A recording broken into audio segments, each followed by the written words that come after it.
creatures. Crows, magpies, rabbits, even a fox.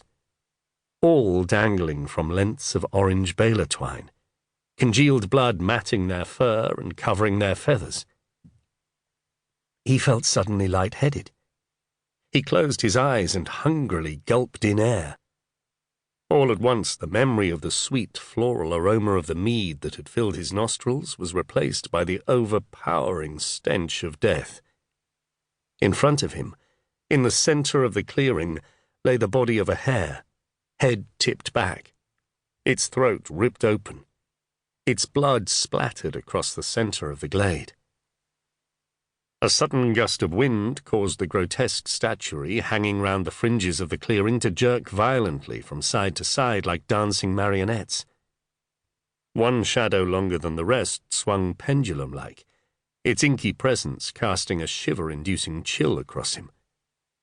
He moved forward, blinking, struggling to cope with the fluctuating light.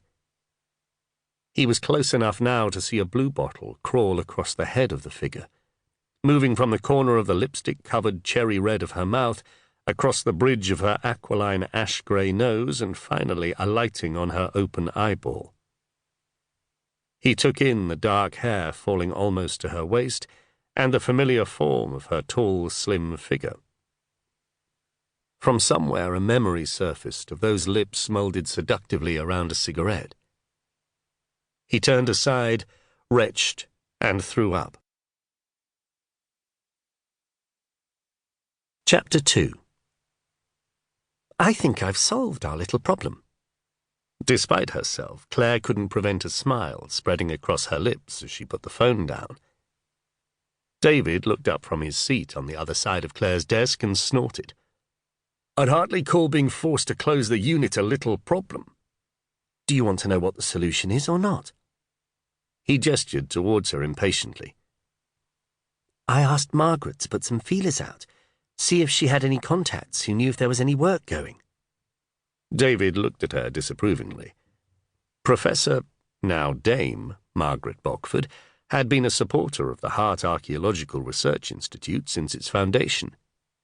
Her support had even survived the university marketing department's decision to give them a trading name of the Hart Unit.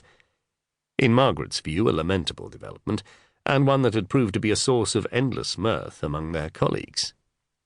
But Claire knew David resented having to ask anyone, and especially Margaret, who'd already done so much to help them, for assistance. You can pull all the faces you like, but you've seen the figures. We're in no position to be precious about this. Anyway, there's no point in having friends in high places if they can't do you the odd favour. David raised his eyes to the ceiling. Okay. What did Margaret have to say for herself? She's found us a job. What sort of job? Field work. An evaluation ahead of a housing development. He straightened up in the chair. Really? I haven't heard of anything going round here. It's not round here. Where then? The Cotswolds. Where exactly in the Cotswolds? Claire hesitated. She knew he wasn't going to like her reply. Balesgrove. Balesgrove? You're not serious. What's wrong with Balesgrove? Don't give me that. You know as well as I do, Balesgrove was Beth Kinsella's dig. And? She looked at him defiantly, struggling to keep an even tone to her voice.